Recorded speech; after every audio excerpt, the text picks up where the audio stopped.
Afternoon, everybody. While the Scott Thompson Trio is getting ready to rock, I'd like to introduce our first speaker. Our first speaker is former chair of the Pennsylvania Libertarian Party, a two-time Libertarian candidate for the governor of the fair state of Pennsylvania, distinguished Toastmaster. Ladies and gentlemen, I give to you Ken Krawchuk.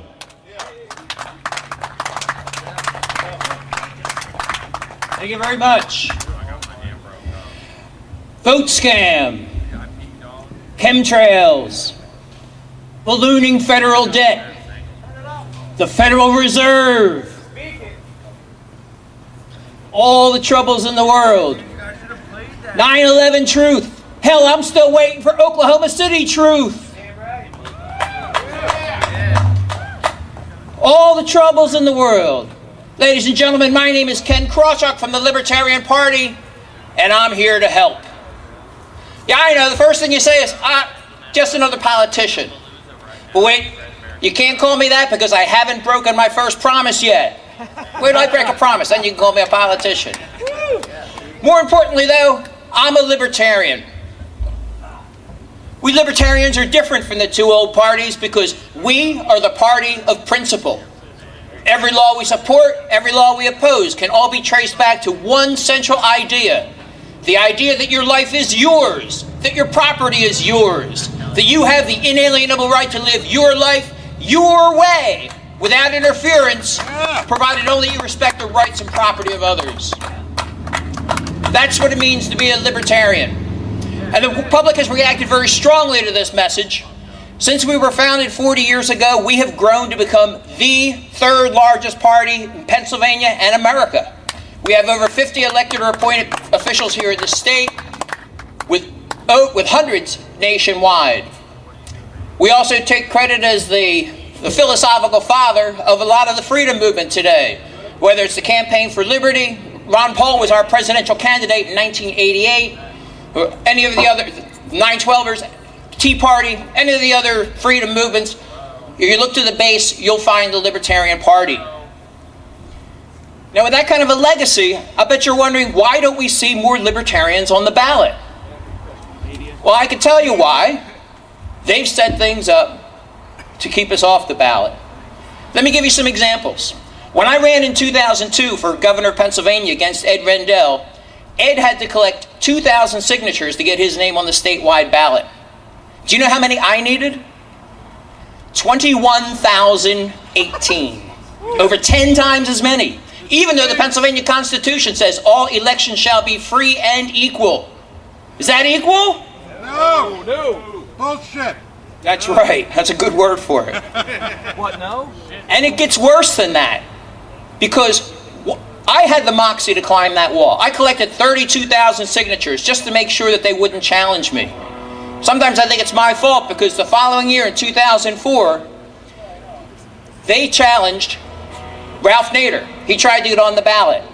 The Democrats pulled out all the stops.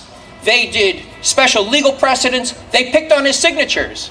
For example, if you signed where you should print your name and printed your name where you should sign, invalid signature. If your name was William Smith and you signed it Bill Smith, invalid signature. They invalidated most of his signatures for stupid reasons and then kicked him off the ballot. But the worst part is, not only did they kick him off the ballot, they fined him $80,000 for having the guts to try to get on the statewide ballot. $80,000. That was 2004.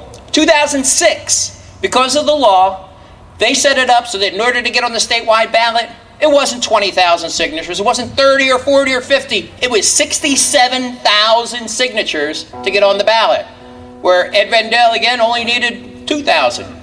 33 times as many to get an independent or third-party candidate on the ballot. Well, there was one guy who said, I'm going to do that. He collected 98,000 signatures, a record for Pennsylvania. But they did the same trick. They had the same lawyers, the same legal precedents, the same software. They kicked him off the ballot. Same reasons. Bill Smith, William Smith, sign where you should print. And they fined him $80,000. He's just some railroad guy from Reading. Guy's losing his house. Well, 2008 rolled around, and guess what? They did it again. This time they challenged Bob Barr, the Libertarian presidential candidate. Same thing, except Bob Barr, being a former congressman, he had the resources to call upon, and he won the challenge. He made it on the ballot for president in Pennsylvania. Of course, last year, 2010 rolled around. Guess what? This time, they just went way over the top. It wasn't just one or two people they challenged. They challenged every single third party and independent candidate on the statewide ballot. All of them. Libertarian, Green, Reform, Tea Party, Independent. Every single one. They used economic extortion to get them off the ballot. I have a letter here which they sent to the Libertarian Party, their lawyer to our lawyer. Let me read it for you. Just take a minute. This is what economic extortion sounds like when it's coming from a lawyer. Following up on our conversation earlier this evening, I do not have exact figures on what our costs would be if this signature count continues and my clients are required to complete their review and move to a hearing. However, a rough estimate would be $92,255 to $106,455, which would include things such as legal fees, travel and lodging, compensable time for reviewer and support staff, process server fees and expenses, hearing preparations, lay and expert witnesses, photocopies, meals, legal research, conference call expenses, to name a few. These costs are comparable to costs awarded in recent years by the Commonwealth Court in similar nomination paper challenges, including Ralph Nader, Carl Romanelli, which, as you know, were assessed not only against the candidates, but against their attorneys as well. Please let me know if you need further information in order to discuss with your clients a withdrawal of their candidacy for governor, lieutenant governor, and senator of the United States. As I stated, the sooner your clients agree to withdraw, the more likely my clients will agree not to pursue recovery of these costs in pursuing the matter. Best regards, so-and-so, so-and-so, Esquire. That's extortion! Needless to say, every single third-party candidate bowed out of the race. People ask me, Ken, you going to run for governor again? Cut me a break. I've been married 34 years. I want to stay married. They'll take away my house. This is why you don't see a Libertarian Party on the ballot. This is why there are no third-party candidates or independent or Tea Party candidates on the ballot in Pennsylvania. Because they're resorting to economic extortion. Who needs vote scam when you don't get the guys on the ballot in the first place? So it's a two-pronged attack. Now people say, why don't you take it to court? Well, let me tell you, because it gets worse. Who's heard of Bonusgate? Bonusgate was where in Pennsylvania, the legislature was using your tax dollars, our tax dollars, for political purposes. It came out in the Bonusgate trial that they were using taxpayer money to kick Carl Romanelli off the ballot. And they fined Carl $80,000. Carl was like, whoa, it's a criminal conspiracy. I'm going to be able to get the fine overturned. He went to the courts and guess what? The court says, oh no, that's fair. That's fair. Carl took it to the Supreme Court. Supreme Court says, no, that's fair. That's fair. I made a federal case out of it. Myself, Mara Kay Rogers of the Green Party, Tom McLaughlin of the Reform Party, and a few others. We went all the way up to the United States Supreme Court saying this is not equal. This is not fair. Of course, the Supreme Court refused to hear our case. So it's the law of the land. There's nothing we can do. Almost. What we can do is fight it in the legislature. What we did a few years ago is we got together, the Libertarian Party, the Green Party, the Reform Party, the Nader people, the Prohibition Party, the Communist Party. Now, we set aside our differences so that we could aim on one thing: fair ballot access. Because while we may disagree on a whole bunch of things, one thing we agree on is that everybody deserves a chance to get on the ballot. Pennsylvania Constitution, when it says free and equal, it means free and equal. Yeah.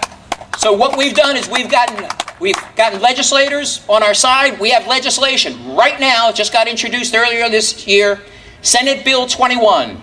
Our good friend Mike Fulmer from the Lebanon area, he introduced it. We have numerous co-sponsors, and we're pushing it right now. One of my goals here today is to ask for your help. I have a clipboard here with a sign-up sheet. If you believe in fair ballot access, if you want to help get on the ballot, if you want to give us a chance to be on the ballot, such that vote scam will become an issue again, I'd ask you to please sign the ballot. Sorry, not the ballot, the sign-up sheet. Because this just can't stand. We will never be able to take back this state, never be able to take back this country unless we can get on the ballot. And with the economic extortion we face now, we've got to change the law. So I'm asking for your support for Senate Bill 21. I'll be back by the Del Val Silver people. If you want to come over and sign the petition, I'd appreciate it. And let me close with the words from Crosby, Stills, Nash and Young. In a land that's known for freedom, how can such a thing be fair? That's right. That's right. Thank you for your attention.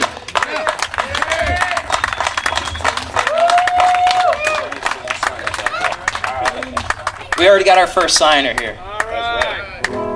And if you want more information about the Libertarian Party, lp.org or lppa.org if you want to stay local.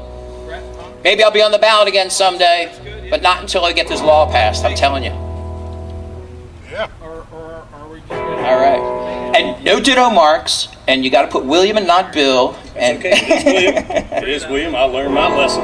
There you go. I have to vote independently in Philadelphia just to be heard. It doesn't work out so well. It does not. All right, Mo, yeah, bring it up. All right. Thank you very much. Ken Krawchuk again, everybody. Ken Krawchuk. Remember, that is SB 21. You need to call your representatives. Call your senators. Let them know SB 21 needs to get through. In a country where many of us out here, and I know the crowd is sparse at the moment, but it is going to grow, and it's going to fill with veterans like myself.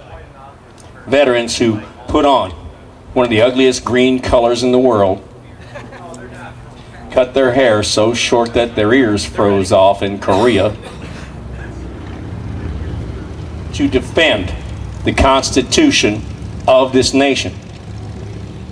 We demand the representation that that Constitution is supposedly going to afford us. Support SB 21. Right now,